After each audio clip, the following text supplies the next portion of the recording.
1999. Boeing, le plus grand constructeur d'avions au monde, fait un truc qui aurait dû être impossible, ils signent un chèque et deviennent les fiers propriétaires de 17 jets Airbus. Pas pour les étudier, pas pour les démonter et les copier, juste pour les faire sortir de la flotte d'un client. Mais voilà ce qui n'avait aucun sens, Boeing n'avait aucun plan immédiat pour ses avions. Pendant des années, ils ont galéré à recaser 17 appareils d'un concurrent auprès de nouveaux exploitants, finissant par leur trouver une place chez Gulf Air, Cathay Pacific, Emirates et d'autres. Sauf que ça a été un vrai chemin de croix, et selon des observateurs du secteur, Boeing y a laissé pas mal d'argent. Et pourtant, Boeing a estimé que ça valait le coup. Et ce n'était que le premier coup. Boeing et Airbus se livrent une guerre de l'ombre avec des armes bien plus destructrices que le meilleur avion. Des procès commerciaux faits pour plomber le rival, des rachats hostiles qui ont fini en accord à 9 chiffres, un bras de fer juridique de 17 ans qui a vidé les deux camps. Ce qui commence avec 17 jets indésirables, c'est l'histoire de la façon dont Boeing et Airbus maintiennent un duopole de 90% dans l'aviation commerciale. L'accord avec Singapore Airlines n'était pas une anomalie. C'était un avant-goût de ce que Boeing et Airbus allaient faire pendant les 3 décennies suivantes pour se détruire mutuellement. Pour comprendre pourquoi Boeing accepterait 17 avions Airbus dont il ne voulait pas, nous devons regarder ce qui se jouait vraiment en 1999. Singapore Airlines n'était pas un client comme les autres. C'était la compagnie nationale la plus prestigieuse d'Asie, réputée pour placer la barre très haut en matière de qualité de service. Gagner la fidélité de Singapore Airlines, c'était obtenir une influence énorme sur les décisions de flotte dans toute la région Asie-Pacifique. Boeing voulait à tout prix verrouiller le 777 comme cheval de bataille long courrier de Singapore Airlines. Les A340-300 que Singapore Airlines cherchait à refourguer n'étaient ni vieux ni rincés. C'étaient des avions parfaitement exploitables, mais qui ne collaient plus à la stratégie de la compagnie. Sauf que leur présence dans la flotte singapourienne, c'était un point d'appui d'Airbus dans l'un des comptes les plus convoités de l'aviation. Le calcul de Boeing était brutalement simple. Refuser le montage autour des A340 et risquer de perdre la commande de 777 au profit d'Airbus, ou encaisser la douleur financière en reprenant des avions du concurrent pour effacer la présence d'Airbus et ainsi bétonner la relation avec Singapore Airlines pour des décennies. Ils ont choisi la douleur. Boeing a accepté de racheter les 17 A340-300 directement liés à l'engagement de Singapour sur le programme 777-200ER. La stratégie a marché pour gagner la commande. Mais derrière, le nettoyage a été compliqué. Pendant des années, Boeing a galéré à replacer ses avions chez de nouveaux opérateurs. Les A340 n'étaient pas naturellement compatibles avec les flottes des clients habituels de Boeing. En 2003, Boeing cherchait encore des preneurs et a fini par les placer chez des compagnies comme Gulf Air, Cathay Pacific, Emirates, Etihad Airways et China Airlines. Cette capacité à encaisser des pertes massives juste pour bloquer un concurrent était tout sauf banale. Aucun des deux constructeurs ne se contenterait de se battre sur les performances et le prix. Ils allaient instrumentaliser le droit commercial, se racheter des entreprises sous le nez et s'enliser dans une guerre des subventions qui durerait 17 ans. Le deal des A340 de Singapour n'était qu'un coup parmi d'autres. Pour comprendre pourquoi Boeing et Airbus se livrent une guerre aussi féroce, il faut regarder ce qui se joue vraiment à chaque grosse commande d'une compagnie aérienne. L'aviation commerciale fonctionne sur un principe appelé communalité de flotte. Les compagnies n'achètent pas juste des avions, elles construisent tout un écosystème autour. Les pilotes doivent obtenir une qualification de type spécifique, ce qui prend des semaines et une conversion complète avec instruction en ligne peut durer encore plus longtemps. Les équipes de maintenance ont besoin de formation et d'outillage dédiés. Il faut constituer des stocks de pièces de rechange dans chaque hub et escale, acheter ou louer des simulateurs, configurer les systèmes de préparation de vol. Et la liste continue sur des centaines d'éléments, chacun représentant des investissements importants. Cet écosystème crée des coûts de changement énormes. Une fois qu'une compagnie s'engage sur une famille d'avions d'un constructeur, le passage éventuel chez le concurrent devient incroyablement cher. Une compagnie 100% Boeing qui bascule chez Airbus ne fait pas juste qu'acheter de nouveaux avions, c'est une reconstruction, en gros, de toute son infrastructure d'exploitation. Voilà pourquoi les deux constructeurs se battent aussi durement pour les choix de flotte. Chaque commande n'est pas juste une vente, c'est potentiellement une relation de 20 ans qui vaut des milliards en achats de suivi, pièces et services. Perdre une grande campagne ne coûte pas seulement une commande, ça peut coûter un client entier pour une génération. Mais la concurrence directe pour décrocher des commandes, ce n'était que le début. La vraie guerre allait se jouer avec des armes bien plus destructrices. Les tactiques que Boeing et Airbus se balancent l'un contre l'autre feraient prendre des notes aux stratèges militaires. Sur les 20 dernières années, les deux constructeurs se sont montés un véritable arsenal d'armes concurrentielles qui va bien au-delà de fabriquer de meilleurs avions. Arme numéro 1, la partie d'échec des acquisitions. En juillet 2018, Boeing a annoncé son plan pour racheter 80% de la division aviation commerciale d'Embraer. Le constructeur brésilien produisait des jets régionaux en concurrence directe avec l'A220. Si Boeing ne pouvait pas freiner le nouveau monocouloir d'Airbus, alors il s'en offrirait un à lui. L'accord valorisait les activités commerciales d'Embraer à environ 4,2 milliards de dollars. Les autorisations réglementaires ont été obtenues. La planification de l'intégration a démarré. Les deux entreprises se préparaient à un avenir commun. Puis la pandémie est arrivée. En avril 2020, Boeing a tout annulé. L'avionneur a invoqué le fait que Embraer n'aurait pas rempli certaines conditions de finalisation, même si beaucoup ont surtout noté la dégradation des finances de Boeing, plombée par l'immobilisation du 737 MAX, ce qui rendait l'acquisition de plus en plus difficile à défendre. Embraer est entré dans une colère noire. Le groupe affirmait que Boeing avait monté des excuses de toutes pièces pour sortir d'un deal qu'il ne pouvait plus se payer. S'en sont suivis des années d'arbitrage, de procédures judiciaires et d'attaques réciproques.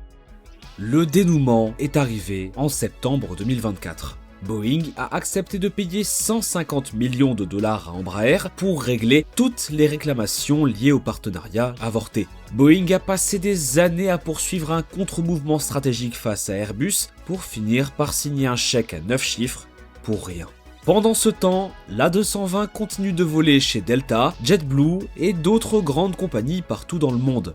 Embraer reste indépendant et la position de Boeing sur le marché des monocouloirs, elle, n'a fondamentalement pas bougé. Arme numéro 2, lancer le chrono. Parfois, l'arme concurrentielle la plus efficace, c'est juste de partir avant les autres. Le 1er décembre 2010, Airbus a officiellement lancé le programme A320neo. L'avion devait intégrer de nouveaux moteurs avec environ 15% de meilleure efficacité carburant que les monocouloirs existants de l'époque. Pour des compagnies qui jouent avec des marges fines sur des milliers de vols, c'était un changement de règle du jeu. Ce lancement a mis Boeing dans une impasse. Le programme 737 vieillissait, mais concevoir un avion entièrement nouveau aurait pris une décennie et coûté des dizaines de milliards. Remotoriser le 737 existant était possible, mais ça impliquait une certification coûteuse et rien ne garantissait d'atteindre les performances de l'A320neo. American Airlines a forcé la main de Boeing. Et pendant que l'avionneur hésitait sur la suite, la compagnie a commandé ce qu'elle appelait l'évolution du 737 Next Generation. Le choix d'adapter une cellule existante plutôt que de concevoir un avion neuf aurait des conséquences que personne, des deux côtés, n'aurait pu anticiper. Mais à court terme, le pari d'Airbus a fonctionné à la perfection. American Airlines a annoncé ce qu'elle présentait comme la plus grosse commande d'avions de l'histoire de l'aviation, avec des monocouloirs Airbus dedans. Au total, 460 monocouloirs répartis entre Boeing et Airbus. Cette commande a brisé des décennies d'exclusivité du Boeing 737 chez American Airlines. Airbus avait forcé Boeing à réagir et American a sécurisé ses arrières en commandant chez les deux constructeurs. La volonté d'Airbus d'avancer le premier avait fissuré l'un des comptes les plus fidèles de Boeing. Arme numéro 3, la guerre des subventions. Le plus long affrontement entre Boeing et Airbus n'a jamais porté sur la moindre commande d'avion. C'était une guerre juridique de 17 ans sur les subventions publiques qui a épuisé les deux entreprises et leur gouvernement. Le conflit démarre en 2004 lorsque les États-Unis déposent une plainte à l'Organisation mondiale du commerce accusant des gouvernements européens d'avoir accordé à Airbus des subventions illégales. L'Union européenne riposte aussitôt, affirmant que Boeing touchait des avantages comparables via des contrats de défense, niches fiscales et accords de recherche. S'ensuit le contentieux commercial le plus complexe de l'histoire de l'OMC. Des panels sont réunis, des appels sont déposés, des décisions tombent, sont contestées, puis révisées. Les deux camps crient victoire à différentes étapes, tout en étant, en parallèle, reconnus en infraction avec les règles du commerce. L'affaire traîne sous plusieurs administrations américaines et différentes directions de la Commission européenne. Des représentants commerciaux des deux côtés deviennent, à force, de vrais spécialistes de l'économie aérospatiale. Aucune des deux entreprises n'arrive à transformer ce bras de fer en avantage concret.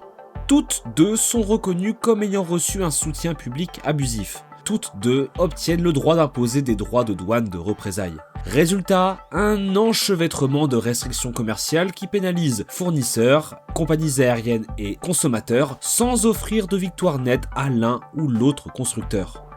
Finalement, lors du mois de juin 2021, sous l'administration Biden, les États-Unis et l'Union européenne se mettent d'accord sur une trêve. Les deux parties suspendent les droits de douane de représailles durant 5 ans et s'engagent à poursuivre les consultations et la coopération. Après 17 ans, ce qu'on obtient, c'est surtout un cadre de coexistence. Il n'y a pas de vainqueur qui émerge. Arme numéro 4, le contrôle de la chaîne d'approvisionnement. Le front le plus récent dans la guerre Boeing-Airbus concerne quelque chose qu'aucune des deux entreprises ne fabrique directement. Même pas une guerre, plutôt une négociation qui contrôle les fournisseurs critiques. Spirit AeroSystems, c'est l'une des histoires d'entreprise les plus atypiques de l'aviation. Boeing a détaché le fabricant de fuselage en 2005, convaincu qu'un fournisseur indépendant permettrait de récupérer du cash et de baisser les coûts. Durant des années, ça a plutôt bien fonctionné. Puis, la crise de production de Boeing a mis en lumière un problème de fond. Spirit construisait des fuselages pour Boeing, mais fabriquait aussi des éléments pour des programmes d'Airbus. Les soucis de qualité chez Spirit se répercutent sur les chaînes d'assemblage des deux constructeurs. Boeing ne pouvait pas réparer sa chaîne d'approvisionnement sans risquer, en même temps, de perturber les opérations de son concurrent. En juillet 2024, Boeing annonce qu'il va racheter Spirit AeroSystems. L'accord valorise Spirit à environ 8,3 milliards de dollars, dette incluse. En clair, Boeing fait marche arrière sur sa stratégie de 2005 en reconnaissant qu'une capacité industrielle critique ne peut pas être externalisée sans risque. Mais le rachat vient avec un rebondissement. Certaines activités de Spirit qui soutiennent des programmes Airbus doivent être cédées aux constructeurs européens. La chaîne d'approvisionnement est devenue si imbriquée que Boeing, en reprenant sa propre ex-filiale, doit se coordonner avec son plus grand rival. Boeing finalise l'acquisition de Spirit en décembre 2025. Cette opération marque la plus grande recomposition de la base industrielle de l'aviation depuis des décennies. L'histoire de Boeing achetant 17 avions Airbus en 1999 n'était qu'une pièce du puzzle du duopole. Durant des décennies, les deux constructeurs ont sorti toutes les armes possibles, droit commercial, rachat d'entreprises, influence politique, dans leur combat pour dominer le marché. Certaines tactiques ont été brillantes. Le rachat du programme C-Series par Airbus a transformé le produit d'un concurrent en produit maison, a élargi sa gamme de monocouloirs et a humilié Boeing au passage. D'autres ont tourné au fiasco. Le partenariat Boeing-Embraer s'est effondré pour finir en accord transactionnel à 150 millions de dollars suite à des années d'efforts pour rien. La guerre des subventions a duré 17 ans puis s'est terminée par une trêve négociée, même pas par une victoire nette d'un camp. Mais voilà ce que l'affaire des A340 de Singapour a vraiment mis en lumière. Dans le duel Boeing-Airbus, les deux sont prêts à payer un prix énorme juste pour empêcher l'autre de mettre ne serait-ce qu'un pied dans la porte. Boeing n'avait pas besoin de ces 17 avions, mais il les a achetés quand même, parce que les laisser à Singapore Airlines, c'était laisser Airbus s'implanter durablement chez un client clé. Cette capacité à encaisser les coups, à se battre sur tous les fronts, à utiliser toutes les armes disponibles, quel qu'en soit le coût, c'est ça qui définit l'aéronautique moderne. Aucun des deux constructeurs ne lâche du terrain de son plein gré. Aucun ne laisse une menace concurrentielle sans réponse. Le duopole, qui contrôle 90% de l'aviation commerciale, ne s'est pas construit uniquement en fabriquant de meilleurs avions. Il a été forgé par des décennies de guerre industrielle, là où la monnaie d'échange n'était pas seulement l'argent et la technologie, mais l'agressivité stratégique, l'influence politique et un refus total de laisser l'autre gagner. Si cette histoire doit nous apprendre une chose, c'est celle-ci.